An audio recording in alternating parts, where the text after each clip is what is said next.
اور حضرت ابراہیم علیہ السلام کی جو ٹوٹل ایج ہے یہ 175 ایئرس ہوئی تھی، اور حضرت ابراہیم علیہ السلام جو ہیں ان کو اللہ تعالیٰ نے حکم دیا تھا 10 ذی الحج کو کہ آپ قربانی دیں حضرت اسماعیل علیہ السلام کی۔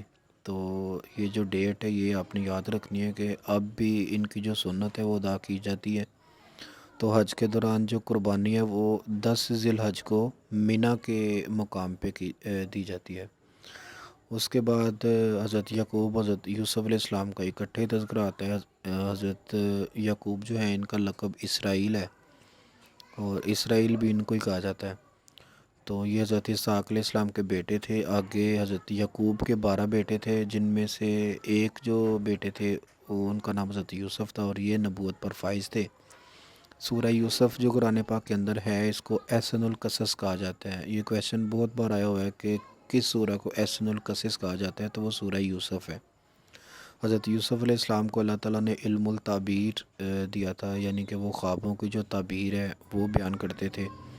اور حضرت یوسف جو ہیں ان کو کنان کے کنویں کے اندر ان کے بھائیوں نے پھینک دیا تھا، اور 3 دن یہ کنویں کے اندر رہے تھے۔ پھر مالک نامی ایک بندہ تھا، اس نے حضرت یوسف علیہ السلام کو وہاں سے نکالا اور مصر کے بازار میں ان کو فروخت کر دیا تھا۔ تو حضرت یوسف علیہ السلام کے اوپر زلیخا نے ایک ریپ کا جھوٹا الزام لگایا تھا، جس قیمت میں ان کو 7 سال کی جو قید ہے وہ سنا دی گئی تھی، اور 4 سال کے بعد آپ کو رہا کر دیا گیا تھا۔ ایکچولی جیل کے اندر بھی انہوں نے 2 لوگوں کو خواب کی تعبیر بتائی تھی۔ ایک کو خواب یہ آیا تھا، اس نے کہا جی مجھے خواب آیا ہے کہ میں خواب میں کیا دیکھتا ہوں کہ میرا جو سر ہے نا اس کے اوپر جو چیلیں ہیں نا وہ بیٹھی ہوئی ہیں، اور وہ میرے سر کے اوپر اپنی جو چونچیں ہیں نا وہ مار رہی ہیں۔ تو اس کو حضرت یوسف نے خواب کی تعبیر بتائی کہ آپ کو سزائے موت ہوگی۔ تو اس نے کہا جی مجھے تو یہ خواب آیا ہی نہیں ہے، لیکن حضرت یوسف نے کہا کہ خواب آیا یا نہیں آیا لیکن اب آپ کو سزائے موت ہی ہوگی، کیونکہ اس خواب کی تعبیر ہی ہے۔ تو ایک دوسرا انسان تھا، اس کو خواب آیا کہ اس کے ہاتھوں میں ٹھنڈے مشروبات ہیں، میٹھے پھل ہیں اس کے ہاتھ میں۔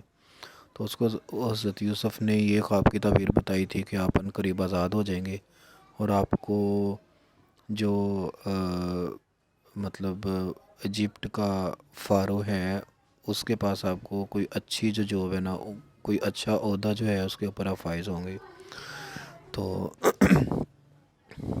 تو جو فارو اور ایجپٹ تھا اس کو ایک خواب آیا، اس نے خواب میں دیکھا کہ زمین سے جو بیل ہیں وہ نکلتے ہیں، 7 دبلی پتلی اور 7 جو ہیں وہ کافی موٹی تازی ہیں۔